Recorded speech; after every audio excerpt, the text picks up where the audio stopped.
کو مانو، لیکن ناٹ بیونڈ وہ جو سرکل ہے کتاب و سنت کا، اس سے باہر نہیں. لا طاعت لمخلوق فی معصیۃ الخالق، یہ آپ الجبرے کے فارمولے کے طور پر اپنے سامنے رکھیے. اب اسے اپلائی کیجئے جیسے فارمولوں کے ذریعے سے پھر بڑے بڑے وہ سم جو ہے وہ حل کیے جاتے تھے سوالات. صبح کا وقت ہے، آنکھ بھی کھلی ہے، کوئی اذان کی آواز بھی کان میں آئی ہے، آپ کا نفس کہتا ہے ابھی سو جی. آپ نے اپنی چادر یا کمبل کو درست کیا اور کروٹ لی اور سو گئے. یہ کیا ہے؟ آپ نے کس کا حکم پیچھے پھینکا اور کس کا حکم مانا؟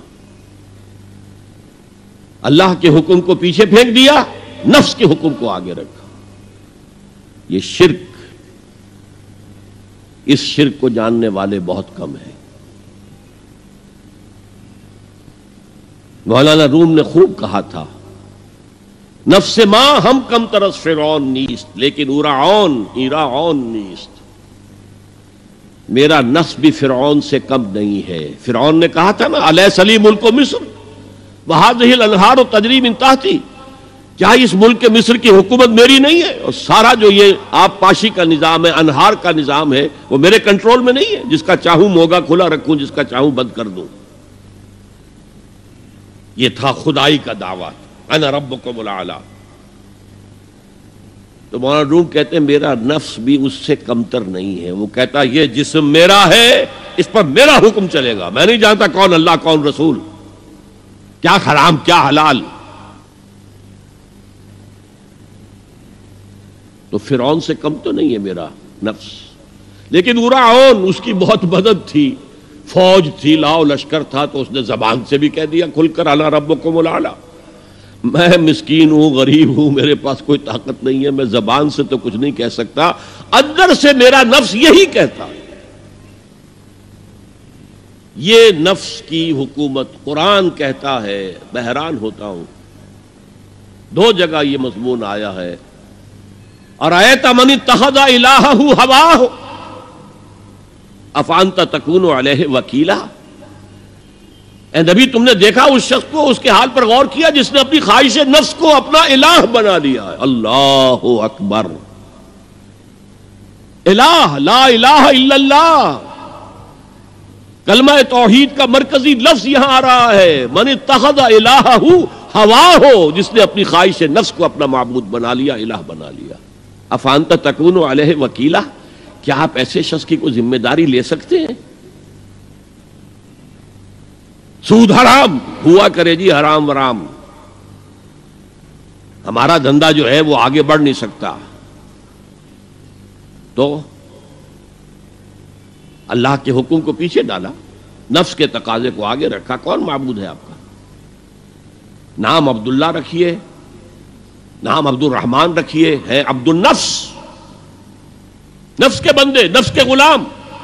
پوچھا گیا ای الہجرت افضل یا رسول اللہ، اے اللہ کے رسول بتائیے سب سے اعلیٰ ہجرت کون سی ہے، افضل؟ فرمایا ان تہجر ما کرہ ربک، ہر اس چیز کو چھوڑ دو جو تمہارے رب کو پسند نہیں. آج رات ہی سے آپ ہجرت شروع کر سکتے ہیں. جائزہ لیجئے کیا کیا چیزیں میری زندگی میں خلاف شریعت ہیں جو اللہ کو ناپسند ہے. فیصلہ کیجئے کہ آج کے بعد نہیں ہوگی. ہجرت شروع ہو گئی، افضل الہجرہ، سب سے افضل ہجرت شروع ہو گئی. المجاہد من جاہد نفسہ، جہاد تو یہاں سے شروع ہو گیا، اپنے نفس کے خلاف جہاد کرنا. صبح نفس نے کہا ابھی سو جاؤ، آپ نے نفس کی بات کو رد کیا، اپنا کمبل اٹھا کے پھینکا، اٹھے، وضو کیا، نماز کے لیے آپ مسجد چل دیے. آپ نے جہاد کیا نفس کے خلاف. یہ افضل الجہاد ہے. اور سب سے چوٹی اوپر یہ ہے کہ جب وہ حق و باطل کی جنگ ہو تو جان ہتھیلی پر رکھ کر میدان میں حاضر ہو جاؤ. افرأیت من اتخذ الہہ ہواہ افانت تکون علیہ وکیلا. کیا تم نے غور کیا اس شخص کی حالت پر جس نے اپنی خواہش نفس کو اپنا معبود بنا لیا، الہ بنا لیا؟ کہہ رہا ہے لا الہ الا اللہ، لا الہ الا اللہ، لیکن الہ تو اس کا لفظ ہے. اب اس کو انتہا پر لے جائیے. عہد حاضر کا سب سے بڑا شرک، سب سے بڑا شرک، سب سے بڑا شرک عوامی حاکمیت کا تصور ہے. حاکم اللہ کے سوا کوئی نہیں، ان الحکم الا للہ۔ ظاہر بات ہے فرعون نے اگر دعویٰ کیا تھا میں تمہارا خدا ہوں، انا ربکم الاعلی، تو کیا اس کا مطلب یہ تھا کائنات میں نے پیدا کی ہے، تمہیں میں نے پیدا کیا؟ ذرا سوچئے،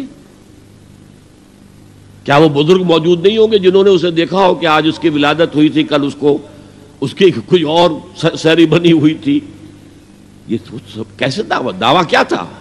میرا حکم چلے گا، میں نہیں جانتا، الیس لی ملک مصر، مصر کی حکومت میری ہے کہ نہیں، یہ دعویٰ تھا۔